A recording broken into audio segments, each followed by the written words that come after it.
নমস্কার বন্ধুরা, দ্য রসনা কিচেনে আপনাদের সকলকে স্বাগত জানাই। আজ আমি জামাই ষষ্ঠী স্পেশাল কাশ্মীরি চিকেন মশলা বানিয়ে দেখাবো।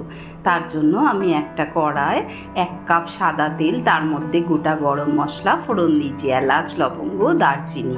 এবার আমি 5টা বড় সাইজের পেঁয়াজ খুব ভালো করে কুচিয়ে রেখেছিলাম, সেই পেঁয়াজ কুচোনোটা কড়ার মধ্যে দিয়ে দেবো। দিয়ে একটু ভাজা ভাজা করে নিয়ে তার মধ্যে একটা গোটা রসুন, 6টা কাঁচা লঙ্কা আর 1.5 ইঞ্চির মতো আদা আমি একসাথে বেটে রেখেছিলাম, সেইটা আমি দিয়ে দেবো। পেঁয়াজের মধ্যে দিয়ে একটু ভালো করে নাড়াচাড়া করে কষিয়ে নিয়ে তার মধ্যে আমি দিয়ে দেবো কিছু গুঁড়ো মশলা, যেমন 1 চামচ জিরের গুঁড়ো, 1 চামচ দেব ধনে গুঁড়ো, আর দেব 1 চামচ কাশ্মীরি লাল লঙ্কার গুঁড়ো, আর ঝালের জন্য দেবো আরও 1/2 চামচ লাল লঙ্কার গুঁড়ো, আর দিলাম 1 চামচ হলুদের গুঁড়ো, আর দিলাম পরিমাণ মতো নুন। দিয়ে ভালো করে তেলের মধ্যে পেঁয়াজের সাথে মশলাটাকে খুব ভালোভাবে কষিয়ে নেব। খুব ভালোভাবে কষাবার জন্য আমি এখানে একটু জল দিয়ে দিলাম, যাতে মশলাটা পুড়ে না যায়। এবার ভালো করে মশলাটাকে কষাতে হবে। এইভাবে জামাই ষষ্ঠীতে চিকেন বানিয়ে জামাইকে পরিবেশন করবেন, দারুণ লাগবে। আর কাশ্মীরি চিকেন মশলা খেতেও অপূর্ব হয়। এবার আমি এর মধ্যে দিয়ে দিলাম 1/2 চামচ বিরিয়ানির মশলা, এটা অবশ্য করেই দেবেন। আর দিলাম 3টে মাঝারি সাইজের টমেটো কুচিয়ে রেখেছিলাম। মশলাটা কষা হয়ে যাবার পর টমেটোটা দিয়ে ভালো করে মশলার সাথে আবার কষিয়ে নেব।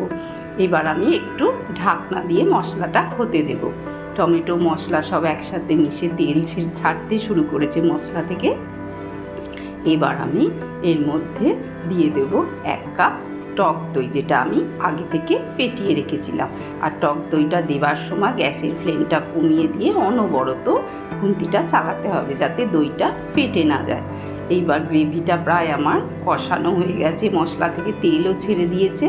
এবার আমি এর মধ্যে দিয়ে দেব 1 কেজি চিকেন, যেটা আমি আগে থেকে ভালো করে ধুয়ে পরিষ্কার করে রেখেছিলাম।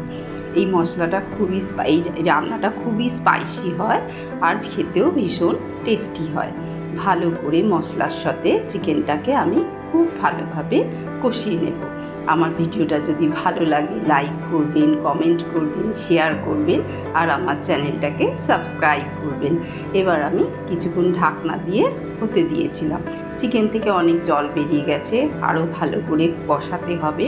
খুব ভালো করে কষিয়ে নিয়ে এবার আমি এর মধ্যে কয়েকটা চেরা কাঁচা লঙ্কা দিয়ে দেব।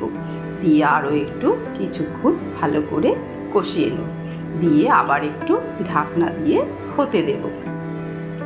আমার ভিডিওটা যারা ফেসবুক থেকে দেখছেন, তাহলে তারা আমার ফেসবুক পেজটাকে ফলো করে দেবেন। ভালো করে কষিয়ে নিয়ে আমার মশলা প্রায় সব চিকেন সেদ্ধ হয়ে এসছে, ভালো করে চিকেনটা কষানোও হয়ে গেছে। আরও একটু কিছুক্ষণ হবে, তার জন্য আমি আরও একটু ঢাকনা দিয়ে চিকেনটাকে হতে দেব।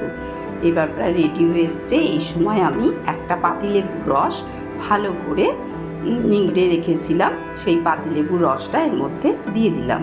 দিয়ে আবার কিছুক্ষণ ঢাকনা দিয়ে হতে দিয়ে ঢাকনা খুলে মাঝে মাঝেই ঢাকনা দিয়ে আপনি একটু করে চাপা দিয়ে হতে দেবেন 2-3 মিনিট, তারপরে আবার একটু কষিয়ে নিতে হবে।